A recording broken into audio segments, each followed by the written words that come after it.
오늘은 지난 시간에 이어서 영원한 생명의 길 두 번째 시간 갖도록 하겠습니다.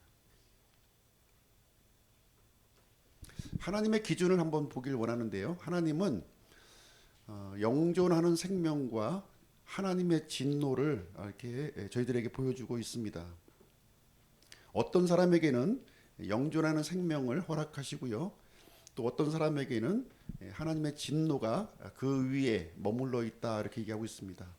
하나님의 판단 기준은요, 아들을 믿는 자에게는 영존하는 생명이 있고, 아들이 없는 자에게는 하나님의 진노가 그 위에 머물러 있다 이렇게 얘기하고 있습니다. 그래서 하나님의 판단은요, 모든 인류는 하나님의 진노 아래에서 살아가고 있다는 것입니다. 인생을 살아가면서 아무것도 하지 않는다면 하나님의 진노 아래에 머물러 있는 것이고요, 지옥으로 갈 수밖에 없다 하는 것을 우리에게 말씀해 주고 있습니다. 그래서 오늘은 지난 시간에 이어서요, 죽음에 대한 이론, 여러 가지 이론들을 한번 좀 살펴볼 것이고요, 그리고 성경에서는 죽음을 어떻게 얘기하고 있는가 하는 그 의미를 살펴보겠습니다. 그리고 천국과 지옥 존재에 대해서 말씀드리고, 지옥을 피하는 법을 말씀드리겠습니다. 먼저 이제 죽음에 대한 이론을 한번 보실 텐데요. 네 가지만 제가 가지고 왔어요. 유물론, 윤회론, 영혼 불멸설, 불가지론, 이런 이론들이 이제 있습니다. 유물론적 죽음을 한번 보시면, 우리 사람은 생물학 죽음이라고 하는 것은, 사람의 죽음이라고 하는 것은 생물학적 과정의 끝이며 의식도 소멸된다 이렇게 보는 이론이 되겠어요. 그래서 우리 사람의 죽음이라고 하는 것은 그냥 이렇게 의식도, 나라고 하는 의식도 죽음과 함께 없어져 버린다 이렇게 하는 이론이 되겠습니다. 그래서 모든 것은 물질로 이렇게 이루어진 것이고요, 사후 세계나 영혼은 존재하지 않는다 이렇게 보는 것입니다. 그래서 현재의 삶이 중요하다는 거죠. 현재의 삶이 중요하고, 삶의 의미는 각 개인이 창조하는 것으로 이제 보는 것입니다. 대표적인 학자는요, 에피쿠로스, 칼 막스, 도킨스, 이런 사람들이 이제 되겠습니다. 그래서 사람은 이 죽음을 통해서 자신은 이렇게 소멸되어 없어져 버리지만 후손에게 기억과 유산이 이렇게 남겨진다 이렇게 보는 그런 이론이 이제 되겠습니다. 유물론적 관점이고요. 두 번째는 윤회설이라고 있어요. 윤회설. 죽음으로 끝나는 것이 아니라 이 죽음을 통해서 다음 생으로 이렇게 넘어간다 이렇게 보는 이론이 되겠습니다. 그래서 현생의 업이 다음 생을 이렇게 결정짓는다는 거예요. 이 업이라고 하는 말이 이제 카르마인데요, 이 땅의 삶을 어떻게 사느냐에 따라서 다음번의 생을 결정한다 이렇게 보는 이론이 되겠습니다. 현생의 고통이 전생의 업이라는 거죠. 전생의 업. 내가 무슨 전생에 이런 업보가 있어서 이렇게 고생할까, 이런 말들 하지 않습니까? 그래서 내 전생이 있다는 거예요.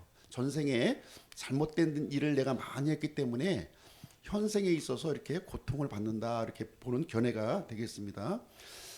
윤회서는요, 영혼은 변하지 않는데 육체만 바뀐다는 거예요. 육체가 바뀐다고 보는 것이고요. 그래서 인간은 생과 죽음을 무한하게 반복한다 이렇게 보는 이론이 되겠습니다.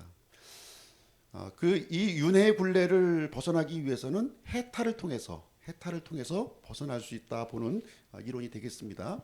윤회의 굴레를 보시면요, 신, 인간, 아수라, 축생, 악귀, 지옥, 이렇게 현생의 삶에 따라서, 그 업보에 따라서 다음 생이 이렇게 결정이 된다는 거예요.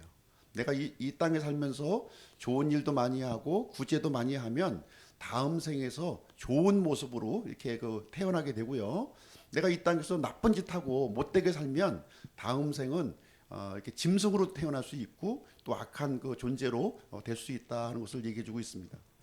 이런 윤회의 굴레에서 벗어나기 위해서는 해탈을 해야 되는데요. 해탈을 하게 되면 이제 무아의 경지에 들어간다는 거예요. 이 무아라고 하는 것은 내가 없어지는 거예요. 그러니까 우리가 여러 가지 욕심을 가지고 살아가지 않습니까? 욕심을 다 이렇게 벗어버리게 되면 내가 없어지게 되고 해탈의 경지. 그래서 윤회의 굴레를 벗어난다 보는 이론이 이제 되겠습니다. 세 번째는 영혼 불멸설인데요. 영혼 불멸설. 이것은 이제 반대되는 개념은 영혼 멸절설이겠죠. 멸절설. 육체가 죽더라도 영혼은 계속해서 존재한다는 이론이 이제 되겠습니다. 그래서 육체와 영혼은 독립적으로 이렇게 존재하고 있다는 것이고요. 영혼은 새로운 존재 방식으로, 그러니까 어떻게 보면 윤회설하고 좀 비슷해요. 윤회설하고 비슷합니다. 다른 차원을 이렇게 경험하게 된다는 내용이 되겠습니다. 아리스토텔레스, 플라톤 같은 사람들이 이제 주장한 이론이 되겠습니다. 그래서 이분들은 죽음을 통해서요, 이 우리 영혼, 육체 안에 담겨져 있던 이 영혼이 육체의 감옥에서 해방되는 것이다, 이렇게 보는 이론이 이제 되겠습니다. 마지막으로 네 번째 불가지론인데요. 불가지론. 사후 세계는 존재할 수도 있고 존재하지 않을 수도 있다는 거예요. 그런데 모른다는 거예요. 경험해 보지 않았기 때문에 모른다. 이 적극적으로 부정하는 경우도 있고요. 소극적으로 이제 부정하는 경우도 있어요. 적극적인 거는 확실히 모른다는 것이고요. 소극적인 불가지론자들은 뭐 양쪽 다 뭐 가능성은 있지 않겠나, 이렇게 이제 보는 이론이 이제 되겠습니다. 실용적 불가지론도 있어요. 모르는 거 묻지도 말고 따지도 마. 그냥 주어진 생 내가 살아가는 거야, 이렇게 또 생각하는 그런 그 견해가 되겠습니다. 대표적인 학자는요, 프로타고라스, 임마누엘 칸트, 토마스 헉슬리, 이런 사람들이 이제 주장을 했습니다. 그래서 이런 그 주장에서는요, 지금 이 순간 모르는 거 따지지 말고 지금 이 순간 즐기고 최선을 다하면 되는 거지, 그 이상도 그 이하도 없다는 이제 견해가 되겠습니다. 대부분 이런 생각 갖고 있죠. 대부분이. 그러면 성경에서는 죽음을 어떻게 생각하고 있는가 하는 것을 한번 보겠습니다. 성경의 죽음은 세 종류의 죽음으로 언급해요. 세 종류의 죽음. 왜냐하면 우리 사람은 영과 혼과 몸으로 구성되어 있다는 겁니다. 이렇게 삼중적 존재로 이렇게 우리가 존재하고 있는 거예요. 단순히 육체만 있는 것이 아니고요, 혼이 있고 영이 있다, 이렇게 얘기해주고 있는 것이죠. 우리 사람의 몸은 세상을 의식하는 기관이에요. 오감을 통해서 세상을 의식합니다. 반면에 혼은 뭐냐면 나를 인식하는 기관이에요. 내가 누구냐, 내가 지금 생각하고요, 판단하고요, 느끼고 있는 나를 얘기하고 있는 거예요. 나는 뭐냐 하는 것이 혼이고요. 그 다음에 영이 있다는 거예요. 영이 있는 거예요. 그래서 사람은 몸과 영과 혼, 이렇게 삼중적 존재로 되고 있다는 것이 되겠습니다. 학자에 따라서는요, 이분법으로도 또 나눠요. 사람을 영혼과 몸 이렇게 나누기도 하는데요. 이분들은 영과 혼이 이렇게 구별되어 있다고 하는 사실을 모르고 있는 거죠. 모르니까 그냥 뭉뚱그려서 영혼을 합쳐서 몸과 이렇게 구분을 이렇게 하는 경우가 있습니다. 하나님께서 이 사람을 특별한 구조로 만들어 주신 거예요. 특별한 구조. 우리 인체도 굉장히 특별하죠. 특별한데 우리 사람 안에 그 특별한 구조를 이렇게 만드신 이유가 뭐냐면 하나님의 영이 거주할 수 있는 그런 존재로 만들어 주셨다는 거예요. 이 사람을 이렇게 복잡하게 이게 만드신 이유가 여기에 있다는 거죠. 하나님의 영이 이렇게 우리 안에 거주할 수 있는 그런 특별한 구조로 우리가 만들어졌다고 하는 사실입니다. 그래서 사람에게는 세 종류의 죽음이 있는 거예요. 세 종류의 죽음. 첫 번째 죽음은 뭐냐면 영적인 죽음이에요. 영적인 죽음. 이것은 무엇이냐면 하나님의 영이 우리 안에 원래 거주할 수 있도록 처음에 만들어졌어요. 근데 이 영이 분리가 된 거예요. 하나님의 영과 내 영이 분리가 된 상태에 이것이 영적인 죽음이다, 이렇게 얘기하고 있는 겁니다. 이것은 어떤 일로 이루어지게 되었냐면 죄로 인해 이 거룩하신 하나님과 단절되어 있는 상태에 이것을 바로 영적인 죽음이다, 이렇게 우리에게 말씀을 해주고 있습니다. 두 번째는 몸의 죽음이에요. 육체의 죽음입니다. 이것은 영혼과 몸이 분리되는 것, 요것을 얘기해주고 있는 거예요. 그렇죠? 그래서 우리가 그 숨이 이제 멈추게 되면 죽는다 이렇게 하잖아요. 뭐 뇌파가 중지된다든가 심장이 뛰지 않는다든가 했을 때는 우리의 육체가 죽었구나 이렇게 판정을 내리게 됩니다. 여기 의사 선생님 두 분 계시지만 사망 선고하실 때 뇌파가 이렇게 정지하면 사망 선고 내리는 거죠. 세 번째는 혼의 죽음이 있다는 겁니다. 혼의 죽음. 혼의 죽음은 뭐냐면 영원한 분리를 얘기해 주고 있어요. 영원한 분리. 나를 만드셨던 그 하나님과 영원히 분리되는 것. 그것을 혼의 죽음이라고 얘기하는데 이것은 지옥에서 영원히 고통받는 것. 그것을 얘기합니다. 나는 없어지지 않아요. 계속해서 존재하게 되는데 하나님의 영과 이렇게 결합되어 있지 않은 그 사람은요, 육체의 죽음과 함께 지옥에서 영원히 고통을 받게 된다. 이렇게 성경은 우리에게 말씀해 주고 있습니다. 그래서 영적인 죽음은요, 에베소서 2장 1절이 우리에게 설명해 주고 있어요. 범법들과 죄들 가운데에서 죽었던 너희를 하나님께서 살리셨도다. 이렇게 얘기합니다. 죽었던 우리를 살리셨다는 거예요. 이 얘기는 무슨 얘기냐면 하나님의 영과 우리의 내 영이 분리가 되었는데 그걸 죽었다고 표현하는 거죠. 영적인 죽음이에요. 그런데 살리셨도다. 그러니까 하나님의 영과 내 영이 결합되었다는 거예요. 이걸 살았다고 하는 표현을 해주고 있는 것입니다. 그래서 하나님 앞에서는 산자와 죽은 자가 있어요. 산자와 죽은 자가 있습니다. 산자는 누구냐? 하나님의 영과 결합되어 있는 사람을 얘기해주고 있는 것이고요. 죽은 자는 하나님의 영과 분리되어 있는 사람을 얘기하고 있다. 여기 보시면 전구 단마가 있잖아요. 전구가 콘센트에 전원에 꽂혀 있으면 불이 반짝하고 들어있잖아요. 살았다 이렇게 하는 거예요. 살았다. 그런데 콘센트에서 이 코드를 딱 뽑으면 불이 안 들어오잖아요. 빛이. 그 죽었다 표현하는 겁니다. 이게 분리의 의미를 갖고 있는 거예요. 성경에서 죽음이라고 하는 것은 분리의 의미를 갖고 있다. 이렇게 보시면 되겠습니다. 영적인 죽음이라고 하는 것은 하나님과 분리되어 있느냐, 결합되어 있느냐 하는 것을 우리에게 설명해 주고 있는 것이고요. 그래서 성경에 보면 이런 표현이 나와요. 나는 아브라함의 하나님, 이삭의 하나님, 야곱의 하나님이니라 하셨으니 하나님은 죽은 자들의 하나님이 아니요 살아있는 자들의 하나님이시니라 이렇게 표현하고 있습니다. 예수님이 하신 말씀인데요. 이 아브라함과 이삭과 야곱은 예수님이 오시기 전에 2000년 전에 죽은 사람이에요. 막벨라 굴에 묻혀서 먼지가 돼버린 사람들입니다. 그런데 지금 어떻게 표현하고 있습니까? 아브라함의 하나님, 이삭의 하나님, 야곱의 하나님이라고 표현하고 있는 거예요. 그러면서 하나님은 죽은 자들의 하나님이 아니요 살아있는 자들의 하나님이시다 이렇게 얘기하고 있는 거예요. 그래서 여기서 살아있는 자의 개념을 우리에게 알려주시고 있는 것은 있는데요. 이것은 육체의 죽음과 상관이 없다는 거예요. 육체의 죽음과 상관없이 믿음 안에 있느냐 믿음 밖에 있느냐 하는 것을 얘기해 주고 있는 거예요. 이 아브라함과 이삭과 야곱은 믿음 안에 있기 때문에 하나님 앞에서 살아있는 사람이다. 지금 육체가 죽어 있어요. 육체가 죽어 있지만 그럼에도 불구하고 살아있다 얘기하고 있는 것입니다. 그래서 믿음 안에 있는 사람이 살아있는 사람이고 믿음 밖에 있는 사람은 죽은 사람이다 이렇게 표현을 해주고 있습니다. 그래서 이 세상에 있는 사람들은요 두 종류의 사람으로 구분되는 거예요. 살아있든 죽어있든 상관없이 육체의 죽음과 상관없이 죽었어도 하나님 앞에 살아있는 사람이 있고요. 살아있어도 하나님 앞에 죽은 사람이 있다. 이 얘기를 얘기해주고 있는 것입니다. 그래서 우리가 하나님 앞에서 살아있는 사람이 되어야 한다는 것을 성경에서 말해주고 있는 내용이 되겠습니다.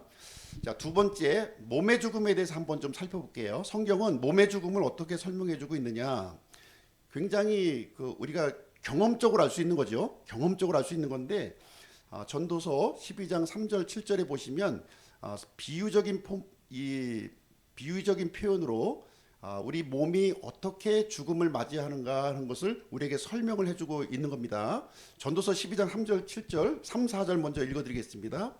그 날에는 집을 지키는 자들이 떨며 강한 자들이 자신을 구부리고 맷돌 가는 자들이 수가 적음으로 일을 멈추며 창문들로 내다보는 자들이 어두워지리라. 또 맷돌 가는 소리가 낮아질 때 문들이 거리에서 닫히고 새소리에 그가 일어나고 음악하는 모든 딸들이 쇠하게 되리라. 여기 보시면 집을 지키는 자들이 나와요. 우리 인체에서 이 몸을 지키는 그 기관이 어딘가요? 두 다리예요, 두 다리. 예. 이 두 다리가 굉장히 그 강한 뼈입니다. 제 인체에서 가장 강한 뼈예요. 이 허벅지 뼈가 강한 뼈, 이 다리를 얘기해주고 있고요. 예, 강한 자들, 강한 자들이라고 하는 것은 우리 척추. 나이가 들면 이렇게 척추가 쭉 이제 구부러지게 되는 것이죠. 맷돌 가는 자들, 맷돌 가는 자들이라고 하는 것은 나이가 들면서 요즘은 임플란트 또 해가지고 나이 드셔도 이렇게 좀 잘 이렇게 또 드시는 분이 있지만 이 치아가 약해지는 거예요. 예. 잇몸도 약해지고요. 창문은 이렇게 시력을 얘기해주고 있고 시력이 약해지는 겁니다. 예. 저도 이제 백내장 수술해가지고 좀 굉장히 좋아졌지만 그래도 시력이 점점 약화되고요. 문은 청력을 얘기해주고 있는 것이고요. 새소리에 깬다는 거예요. 그러니까 나이가 들면 잠이 점점 이렇게 줄어드는 일이 이제 발생하게 되고요.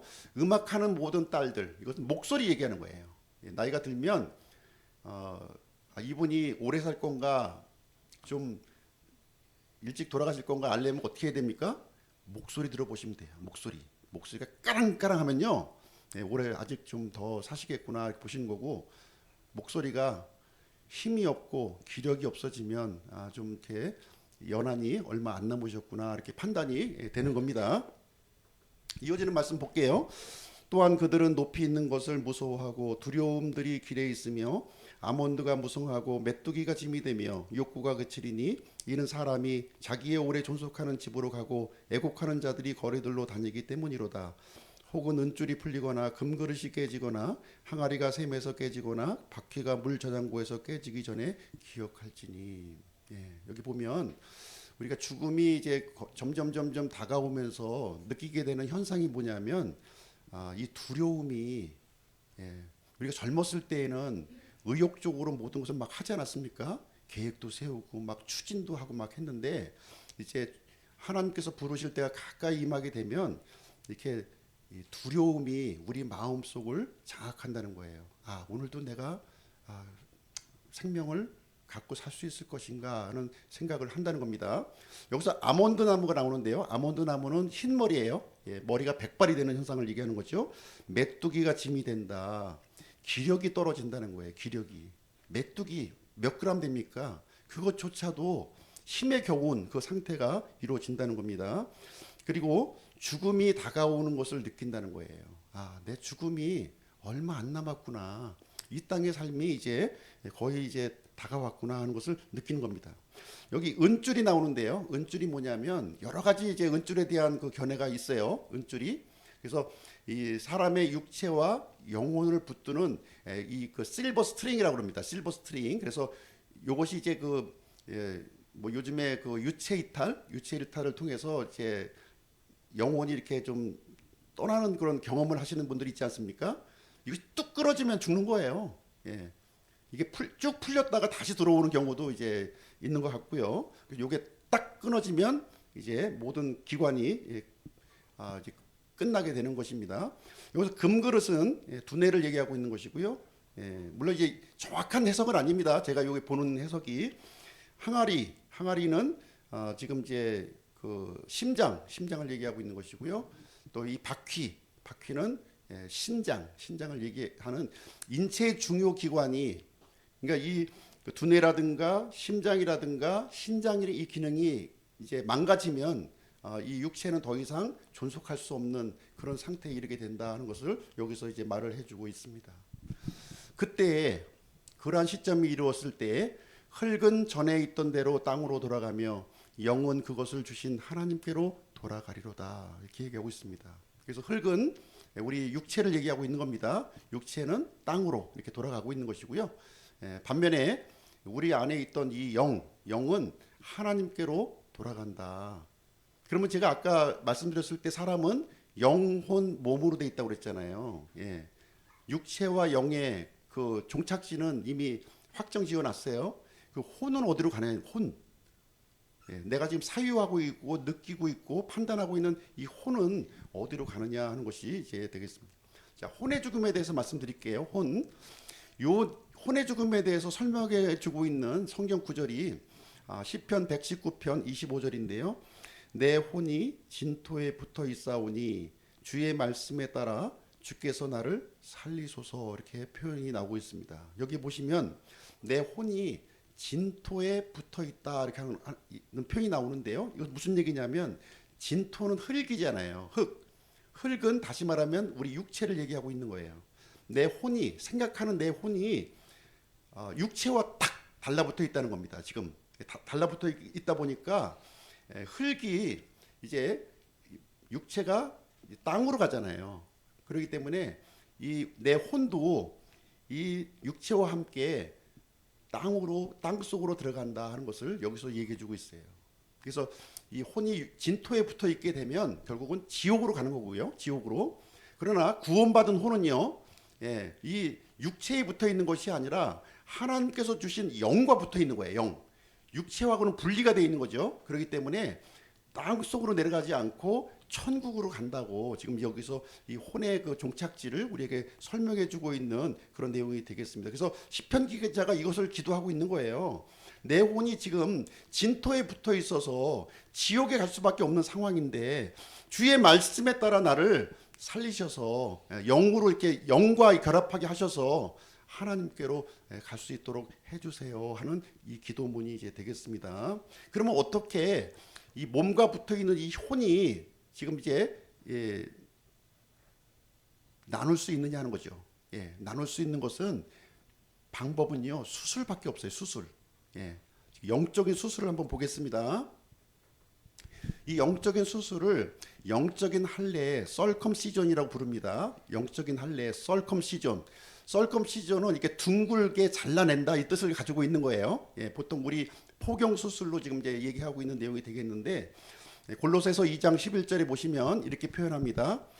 또한 그분 안에서 그리스도의 할례에 의해 육신의 죄들에 속한 몸을 벗어버림으로 손으로 하지 않은 할례로 할례를 받았느니라. 영적인 할례를 우리에게 설명해 주고 있는데요. 이걸 어떻게 설명해 주고 있습니까? 여러 가지 표현하고 있죠. 이 영적인 할례를 그리스도의 할례, 손으로 하지 않은 할례로 표현을 하고 있는 거예요. 손으로 하는 할례가 있는 거죠. 여기는 손으로 하지 않는 할례를 얘기해 주고 있는 거예요. 그래서 이 육신의 죄들에 속한 이 몸과 혼이 이게 나누어지기 위해서는 이 칼이 필요한데 어떤 칼이 필요해요? 어떤 칼? 그리고 이런 일반적인 칼이 아니라 이런 영적인 칼이 필요하다는 거죠. 영적인 칼을 통해서 그거를 구별해낼 수 있다 이렇게 얘기해주고 있습니다. 마치 육체의 포피를 이 칼로 제거하는 것처럼 죄에 속한 몸에서 이렇게 영적인 칼로 분리할 수 있다는 것을 우리에게 해주고 있습니다. 그래서 성경은요 이 내용을 우리에게 설명해주고 있어요. 구약 성경과 신약 성경을 통해서 구분해주고 있습니다. 일반적으로 육체적인 할례는 육체의 포피를 이렇게 제거하는 거잖아요. 칼로 합니다. 메스로 하는 거죠. 외적인 의식이나 이런 것을 통해서 이제 이루어지고 있는 것인데 외면적인 유대인을 이렇게 만들어 주는 거예요. 외면적인 유대인. 반면에 영적인 할례는 뭐냐? 죄의 본성을 제거하는 겁니다. 뭐로요? 말씀의 칼로. 말씀의 칼로 우리 내면의 변화가 이루어져 가고 있는 것이죠. 육체의 본성에 따라 살아갈 수밖에 없는 우리 사람을 이제 구별해서 칼로 베어내어서 이제 내면의 변화를 일으켜 하셔서 내면적인 유대인으로 삼아 주신다 하는 내용이 되겠습니다. 그래서 그림자와 실체의 모습으로 우리에게 설명해 주는 그런 내용이 이제 되겠습니다. 자, 그럼 이어서 천국과 지옥에 대해서 말씀을 드리도록 할게요. 죽음 이후에 천국과 지옥으로 우리가 나누어지게 됩니다. 몸은 흙으로 가요. 다 아시죠? 이거는 영은 어디로 갑니까? 하나님께로 갑니다. 하나님께로. 혼은 나는 어디로 갑니까? 둘 중에 한 군데로 간다는 거예요. 죽자마자. 천국은 오직 하나의 길만 얘기하고 있다고 하고요. 지옥은 여러 갈래의 길이 있습니다. 지옥으로 가는 길은 굉장히 많아요. 많습니다. 반면에 천국에 가는 길은 하나밖에 없어요. 한 길을 찾으셔야 되는 거예요. 한 길. 중요한 겁니다. 중요한 거예요. 자, 천국을 성경은 어떻게 묘사하고 있는지 한번 보도록 하겠습니다. 천국을 고린도후서에서는 셋째 하늘로 묘사하고 있고요. 누가복음 23장에서는 낙원, 파라다이스로 표현하고 있습니다. 누가복음 16장 부자와 나사로에서는 아브라함의 품으로 또 표현을 하고 있고요. 계시록 21장에서는 좀 더 구체적으로 새 예루살렘 성으로 이렇게 표현하고 있습니다. 그리고 궁극적으로 이 천국은 히븐리 킹덤, 그러니까 하늘 왕국을 이제 의미하고 있는 내용이 되겠고요. 우리 천국의 그 궁극적인 종착지는 어디냐? 새 하늘과 새 땅입니다. 지금 보이는 이 하늘과 땅은 다 없어지고요. 새 하늘과 새 땅, 거기가 우리의 최종 거주지가 이제 되겠습니다. 그럼 천국은 어떤 곳이냐? 하나님과 함께하는 곳이라는 거예요. 하나님과 나를 창조하신, 육체는 부모님이 나를 낳아주셨지만 나의 존재를 만들어주신 하나님과 함께하는 곳이 천국이다, 이렇게 하고 있습니다. 거긴 아름다움이 있고요, 영광이 있고요, 우리는 거기서 영화로운 몸을 입게 된다는 겁니다. 지금 우리가 입고 있는 이 몸은 이렇게 질병에도 걸리고요, 또 상처를 입기도 하고 죽음을 맞이하지만 이제 영화로운 몸을 입고 천국에서 살게 된다는 것을 말해주고 있습니다. 거기에는 슬픔과 고통, 질병, 죽음이 없는 곳이 되겠습니다. 영원한 생명의 장소이고요. 예수님께서 우리 신자들을 위해서 예배해 놓으신 그 장소가 되겠고요. 의인들이 거하는 그런 장소가 되겠습니다. 이것은 가공의 장소가 아니라 실질적인 장소예요. 리얼 플레이스입니다. 리얼 플레이스라고 이 얘기를 해주고 있는데, 하나님만이 이 말씀 하실 수 있는 거죠. 사람은 몰라요. 죽음 이후의 세계를 모릅니다. 갔다 온 사람이 없기 때문에. 그러나 모든 것을 만드신 하나님은 이걸 아시고요, 천국의 실제를 우리에게 설명해 주고 있는 내용이 되겠습니다. 근데 천국에 대한 오해가 있습니다. 천국에 대한 오해 첫 번째는 모든 착한 사람은 천국에 간다, 이렇게 생각하는 거예요. 그렇지 않아요. 착하다고 천국 가지 않습니다. 천국은 어떤 사람이 가느냐? 믿음을 통해 은혜로 들어간다, 이렇게 우리에게 말씀해 주고 있어요. 그래서 이 믿음과 은혜를 붙들어야 되는 겁니다. 그 사람이 지혜로운 사람인 거예요. 오해 두 번째는 천국에 가면 지루한 곳이야. 너무 따분한 것 같아. 천국은 뭐 이렇게 예배 드려야 되고 모르는 찬송도 불러야 되고 너무 따분해, 이렇게 하는 오해입니다. 그렇지 않아요. 천국은 어떤 곳이냐면 영원한 기쁨과 영원한 만족이 있는 곳이라는 겁니다. 이 세상에서 경험해 보지 못했던 영원한 기쁨, 영원한 만족, 영원한 평안을 누릴 수 있다 하고 있습니다. 거기에는요, 새로운 사명과 목적이 우리에게 주어진다고 말해주고 있습니다. 오해 세 번째는 모든 사람은 똑같이 보상받는다, 이렇게 하는 견해예요. 구원받았으면 됐지, 뭐 똑같아, 이렇게 생각하는 분이 있다는 겁니다. 그렇지 않습니다. 구원은 동일해요. 구원은 동일하지만 각자의 삶에 따라 보상은 다를 수가 있다는 것입니다. 사도 바울과 같이 복음을 위해서 전 인생을 바친 사람하고 예수님이 십자가 달리셨을 때 한 강도 있잖아요. 마지막에 이렇게 구원받은 똑같을 수가 있겠습니까? 천국에서 똑같다면 그 불공평한 거죠. 그렇죠? 다릅니다. 보상은 분명히 다릅니다. 구원은 똑같지만 보상은 다르다는 것을 얘기해주고 있습니다. 자, 천국에 들어가는 조건,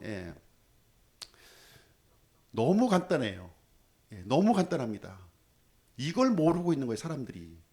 누구든지 그를 믿는 자는, 여기 그가 누굽니까? 예수 그리스도예요. 그 믿는다는 의미만 알면 되잖아요. 하나님을 믿는다는 게 뭐지? 사람을 믿는다는 게 뭐지? 이 믿는다고 하는 단어는 이 관계성의 단어로 우리가 받아들이셔야 돼요.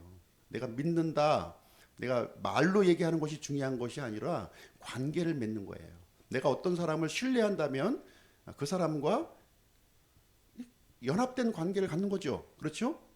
마찬가지로 하나님을 믿는다 하면 하나님과 연합된 관계를 갖는 겁니다.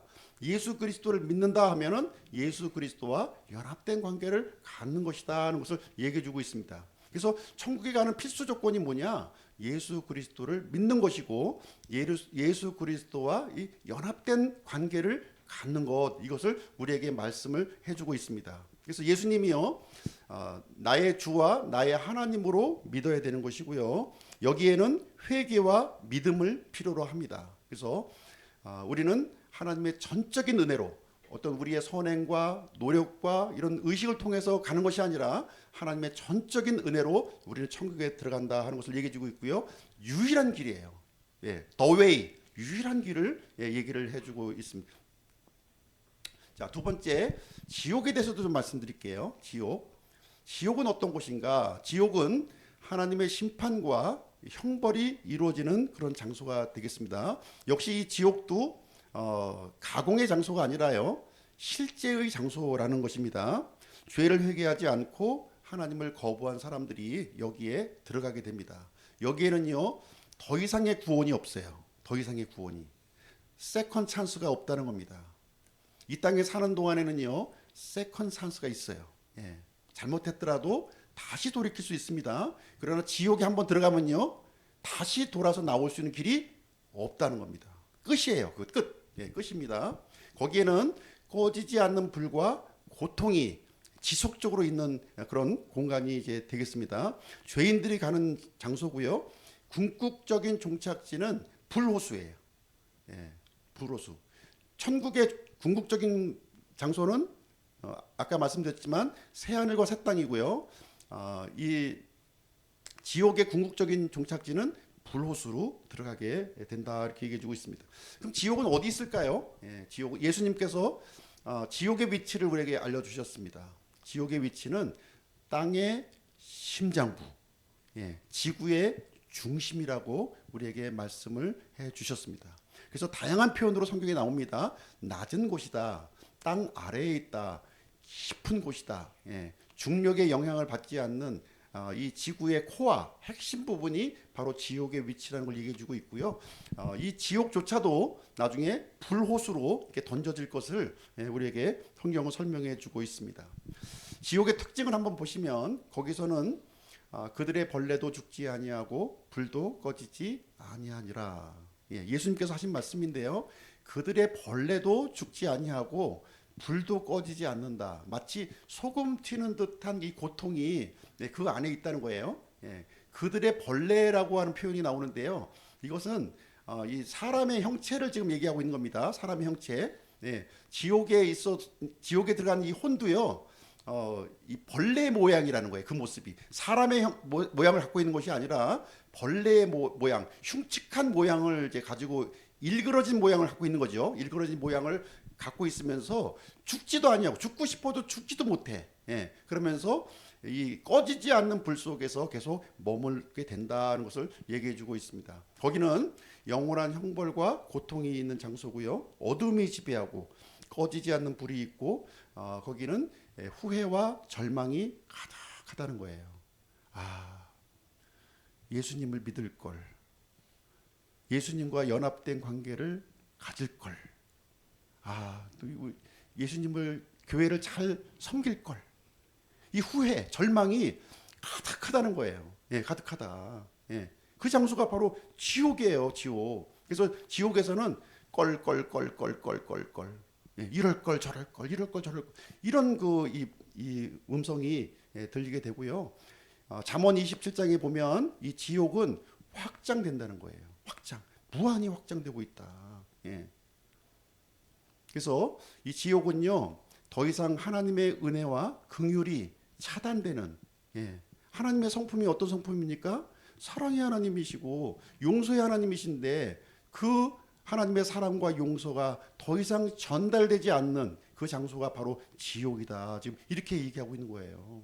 그래서 예수님도 손이 잘라질지언정, 다리가 잘라질지언정, 눈이 뽑혀질지언정 지옥에는 들어가서는 안 된다. 이렇게 간곡하게 예수님께서 우리에게 말씀을 해 주셨습니다.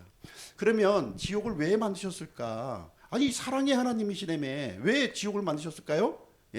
여기 보니까 지옥을 만드신 이유를 또 설명해 주고 있네요. 그때 그가 왼편에 있는 자들에게도 이르되 저주를 받은 자들아, 너희는 내게서 떠나 마귀와 그의 천사들을 위해 예비된 영존하는 불에 들어가라. 이 지옥은요, 마귀와 그의 천사들을 위해 예비한 장소라는 겁니다. 사람을 위해서 만든 장소가 아니에요. 처음에 마귀들과 그의 천사들을 위해서 만들어진 장소인데, 근데 사람들이 인생을 사는 동안 구원의 찬스를 사용하지 않았을 때 어쩔 수 없이 지옥에 가게 된다는 거예요. 하나님이 보내시는 게 아니라 그들 스스로 선택한 것이다. 이 얘기를 해주고 있는 겁니다. 지금. 예? 무슨 얘기인지 아시겠죠? 내가 선택하는 거예요. 하나님이 보내시는 것이 아니라 하나님은 피할 길도 마련해 주셨고 이 여러 번의 그 찬스를 인생을 사는 동안에 찬스를 주신다는 거예요. 근데 그 찬스를 사용하지 않으면 지옥에 갈 수밖에 없다는 것을 말을 해주고 있습니다. 그래서 죄인의 심판 과정을 보시면요, 불신자는요 하나님의 이 찬스를 사용하지 않은 이 사람들은 육체의 죽음을 맞이하죠. 잘 살았을 수도 있고 못 살았을 수도 있어요. 성공했을 수도 있고 실패했을 수도 있습니다. 그러나 모든 사람은 죽죠. 죽게 되는데 이 찬스를 사용하지 않은 이 불신자의 죽음이 임했을 때는 곧바로 지옥으로 갑니다. 예, 지옥으로 하나님이 그 만들어 주신 찬스를 사용 안 했으니까 지옥 가는 거죠. 그리고 둘째 부활이 있고요. 신왕자 심판을 받고 불호수에 영원토록 거주하게 된다는 것을 여기서 말해주고 있습니다. 그래서 우리가 알 수 있는 건 뭐냐면 죽은 뒤에는 두 번째 기회가 없다는 겁니다. 이건 성경에서 명확하게 말씀하고 있는 진리예요. 한 번 죽는 것은 사람들에게 정해진 것이요 이것 뒤에는 심판이 있나니. 제가 예수님을 믿게 된 그 동기도요 이 죽음에 대한 부분이었어요. 죽음. 고조 할아버지도 돌아가셨고 할아버지도 돌아가셨고 모자나 아버님도 돌아가실 거고 나도 시간이 흘러가면 나도 죽을 텐데 어떻게 하면 좋을까? 이 죽음의 문제를 어떻게 해결할까? 그런 고민 끝에 예수님을 만난 겁니다. 예, 죽음의 고민이 없이는 예수님을 만나기가 굉장히 힘들어요. 근데 분명한 사실은 한 번 죽는 것은 사람들에게 확정된 사실이라는 거예요. 내가 아직 안 죽었는데요? 죽는다니까요. 시간 흐르면 여기를 거스를 사람은 단 한 사람도 없다 이렇게 얘기해주고 있고요. 이 육체의 죽음으로 끝나는 것이 아니라 이것 뒤에는 심판이 있다는 것입니다. 이 세상에서도 심판이 있죠. 예, 물론 피해가는 사람도 있긴 하지만 그러나 하나님의 심판은 절대로 피하지 못한다는 겁니다. 예, 한 번 죽는 것, 그 뒤에 심판은 확정적인 사실은 논란의 대상이 아니라 믿음의 대상이라는 것입니다. 모든 사람은 자신의 삶을 평가받을 때가 옵니다. 한 번 죽고요, 심판이 있습니다. 이것을 두 번째 죽음이라고 얘기하는 거예요. 하나님께서는 이 두 번째 죽음을 피할 수 있는 길을 마련해 주셨어요. 이미 마련해 주셨다는 거예요. 그걸 잡으시면 되는 겁니다. 예, 그래서 우리는 죽음 이후의 삶을 준비해야 될 필요성이 있는 겁니다. 영원하지 않으니까. 영원하면 준비할 필요 없는데 영원하지 않으니까 준비하셔야 돼요. 우리가 이 땅의 삶을 살아가면서도 준비하지 않습니까? 예, 유치원도 다니고 초등학교도 다니고 고등학교, 대학교, 대학원 준비하잖아요. 그 100년도 안 되는 이 삶을 위해서 준비하지 않습니까? 그게 지혜잖아요. 근데 이 인생보다 더 긴 기간, 영원한 기간을 우리가 살아가는데 그걸 준비 안 한다? 너무 어리석은 일이죠. 그것은 너무 어리석은 거예요. 100년은 준비하면서 왜 영혼을 준비하지 않았습니까? 예, 너무 어리석은 일입니다.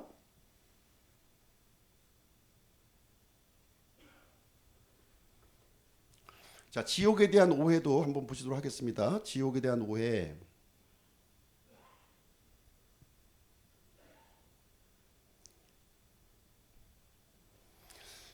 지옥에 대한 오해. 첫 번째 오해는 뭐냐면 하나님은 사랑이심으로 지옥은 존재하지 않는다. 아니 사랑의 하나님께서 어떻게 이렇게 지옥으로 보낼 수 있어? 이렇게 생각하는 거죠. 예.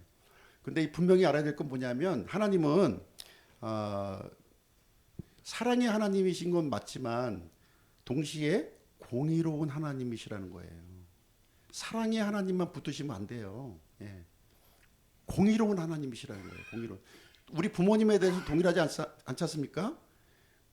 부모가 항상 나를 이렇게 동의하기를 원하십니까? 예, 그럼 내 인생이 망가지는 거예요. 예. 부모님에게는 두 모습이 있는 겁니다. 사랑의 모습도 있지만 징계하는 그 부모님의 모습도 있는 것이 되겠습니다. 자, 오해 두 번째는 지옥은 비유적인 장소일 뿐이야 이렇게 얘기합니다. 이거는 마귀의 거짓말입니다. 마귀 거짓말이에요. 삭발간 거짓말입니다. 실제적인 장소고요. 예수님께서도 반복적으로 이 문제에 대해서 언급해 주셨습니다.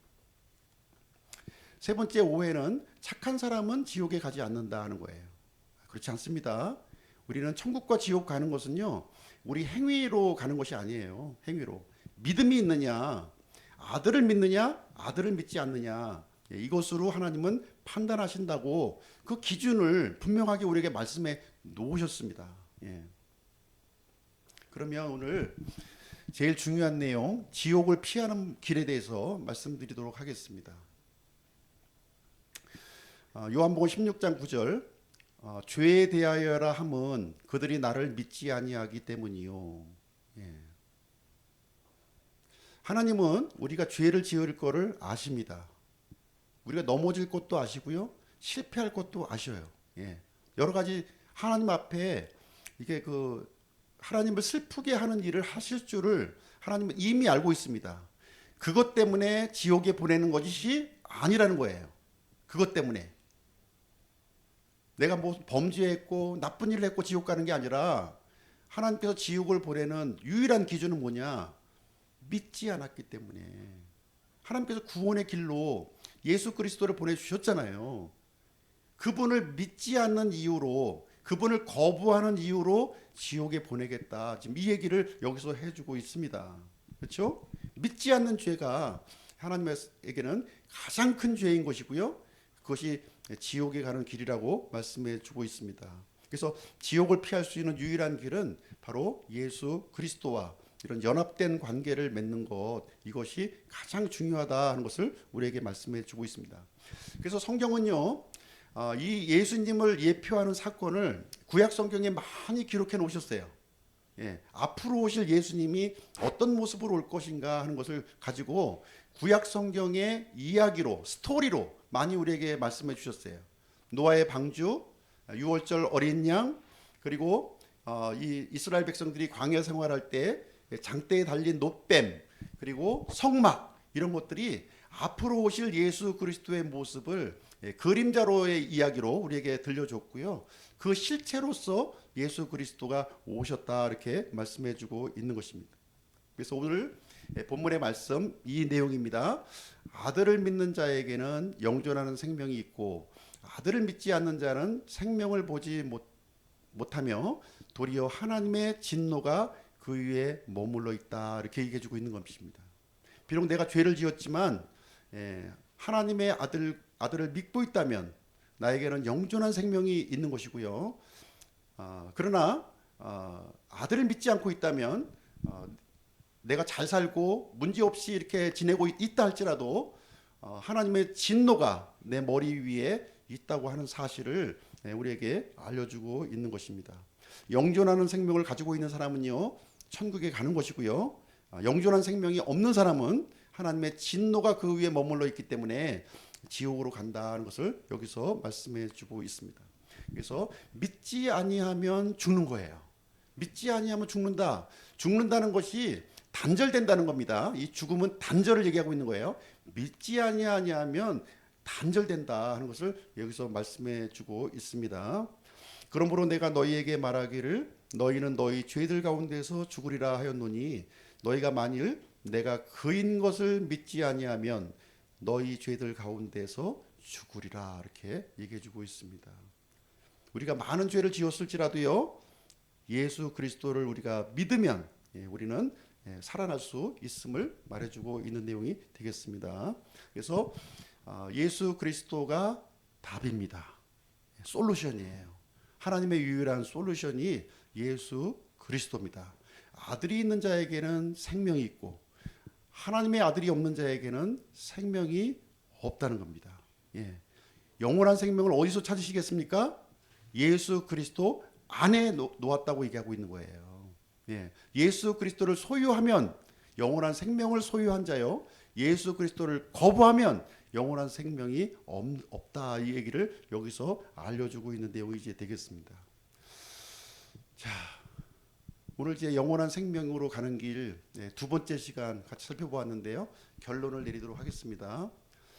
우리가 살고 있는 이 인생, 계획하고 태어나신 분 있습니까?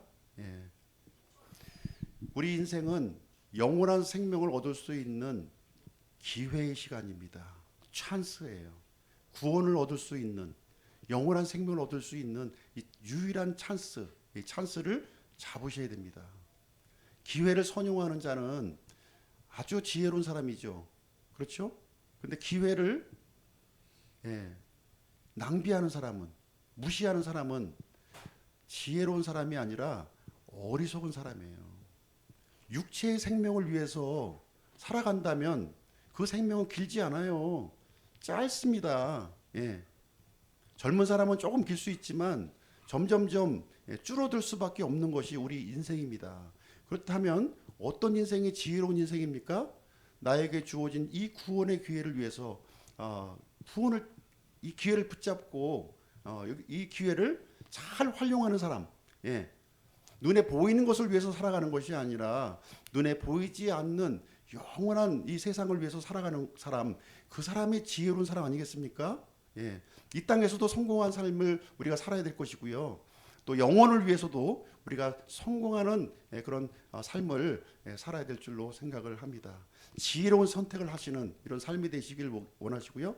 여기에 투자하고 나의 그 힘과 에너지와 시간과 이 노력을 투자하시는 우리 기쁨 침례교회 성도님들이 되시기를 주님의 이름으로 축복드립니다.